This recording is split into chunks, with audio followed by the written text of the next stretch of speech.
Bonjour, je vous présente cet ouvrage. Dans les œuvres complètes de Walter Benjamin, Critique de la violence.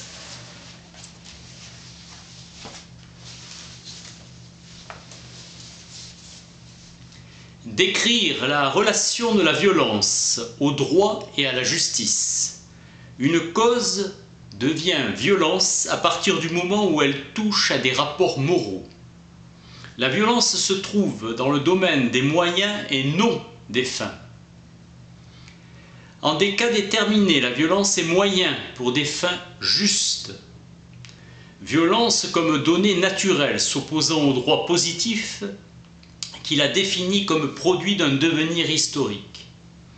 Le droit naturel juge chaque droit existant par la critique de ses fins, le droit positif par la critique de ses moyens. Le droit naturel s'efforce de justifier les moyens par la justice des fins.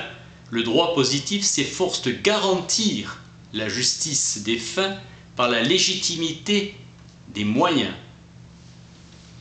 Une conduite mérite d'être appelée violence lorsqu'elle utilise le droit qui lui est concédé pour détruire l'ordre de droit qui fonde cette concession. L'invocation de l'impératif catégorique. Agis de telle sorte que tu traites l'humanité aussi bien que ta personne. La violence suprême est celle qui dispose de la vie et de la mort. En exerçant la violence sur la vie et la mort, le droit se fortifie lui-même, plus que par n'importe quel processus judiciaire.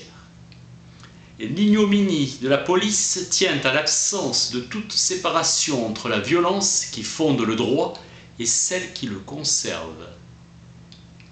Toute violence est, en tant que moyen, soit fondatrice, soit conservatrice de droit.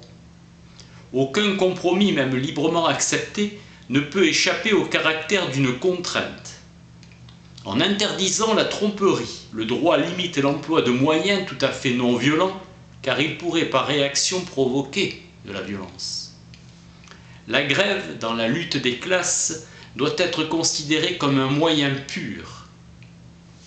Ce qui décide de la légitimité des moyens et de la justification des fins, ce n'est jamais la raison, mais pour la première, une violence qui a le caractère d'un destin, et pour la seconde, Dieu lui-même.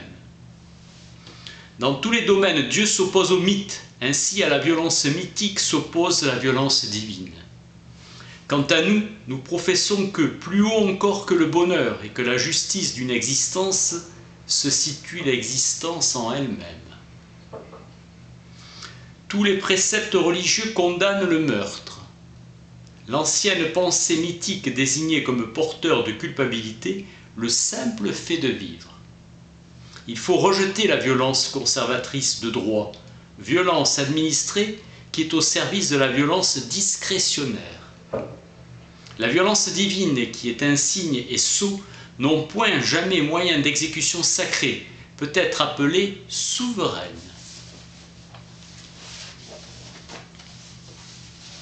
Dans les œuvres complètes, tome 1er de Walter Benjamin, Critique de la violence. Merci.